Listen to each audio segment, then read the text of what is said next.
Hi guys. അപ്പോൾ ഇന്ന് ഞാൻ ക്യാപ്കട്ടിൽ എങ്ങനെ കട്ട് ഔട്ട് ട്രാൻസിഷൻ ചെയ്യാന്നുള്ളൊരു വീഡിയോ ആയിട്ടാണ് വന്നത്. അറിയുന്ന കുറേ പേരുണ്ടാവും, അറിയാത്തവർക്ക് വേണ്ടിയിട്ടാണ് ഈ വീഡിയോ. സോ സ്കിപ്പ് ചെയ്യാതെ വീഡിയോ കാണുക. അതുപോലെ തന്നെ ചാനൽ സബ്സ്ക്രൈബ് ചെയ്യുക, ലൈക്ക് ചെയ്യുക, ഷെയർ ചെയ്യുക. ആദ്യം തന്നെ ക്യാപ്കട്ട് ആപ്ലിക്കേഷൻ എടുക്കുക. എന്നിട്ട് നിങ്ങൾക്ക് ഇഷ്ടമുള്ള ഒരു വീഡിയോ സെലക്ട് ചെയ്യുക. ഞാൻ ഇത് മുന്നേ ചെയ്ത് വെച്ചൊരു വീഡിയോ ആണ്. ഞാൻ ഈ ഒരു ക്ലിപ്പാണ് സെലക്ട് ചെയ്യുന്നത്. എന്നിട്ട് അതൊന്ന് സൂം ചെയ്തിട്ട് സ്ക്രീൻഷോട്ട് എടുക്കുക. ഫോട്ടോ റൂം എന്ന ആപ്ലിക്കേഷനിൽ പോയിട്ട് ട്രാൻസ്പെറൻറ്റ് എടുത്തിട്ട് ഈ ഫോട്ടോ ഒന്ന് ബാക്ക്ഗ്രൗണ്ട് ഒന്ന് റിമൂവ് ചെയ്ത് കൊടുക്കുക. എന്നിട്ട് പിന്നെയും ക്യാപ്കട്ട് ആപ്ലിക്കേഷനിൽ പോവുക, ആഡ് ഓവറിൽ നിൽക്കുക. അത് കഴിഞ്ഞിട്ട് നമ്മൾ ബാക്ക്ഗ്രൗണ്ട് റിമൂവ് ചെയ്ത ആ പിക്ക് ഈ ഒരു ക്ലിപ്പിലേക്ക് ആഡ് ചെയ്ത് കൊടുക്കുക. ക്ലിപ്പ് ഒന്ന് കട്ട് ചെയ്തിട്ട് ഫസ്റ്റിലൊരു കീ ഫ്രെയിം, എൻഡിലൊരു കീ ഫ്രെയിം ആഡ് ചെയ്ത് കൊടുക്കുക.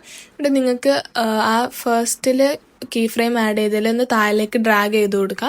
അത് കഴിഞ്ഞ് നിങ്ങൾക്ക് മുകളിലൊരു ഗ്രാഫ് എന്ന് പറഞ്ഞിട്ടുള്ള ഓപ്ഷൻ കാണും. അതിൽ ഞാൻ ക്യൂബിക് ഔട്ട് എന്ന് പറഞ്ഞിട്ടുള്ള ഓപ്ഷനാണ് സെലക്ട് ചെയ്യുന്നത്. നിങ്ങൾക്ക് ഇനി അതിൻ്റെ സൗണ്ട് എഫക്ട്സ് എന്തെങ്കിലും ആഡ് ചെയ്യണമെങ്കിൽ ആഡ് ചെയ്ത് കൊടുക്കാം. അപ്പോൾ ഇത്രേ ഉള്ളൂ, സിമ്പിളാണ് കട്ട് ഔട്ട് ചെയ്യാൻ വേണ്ടിയിട്ട്. അപ്പോൾ വീഡിയോ ഇത്രേ ഉള്ളൂ. എന്തെങ്കിലും ഡൗട്ട്സ് ഉണ്ടെങ്കിൽ കമൻറ്റിൽ ചോദിക്കാം. Thank you for watching. By.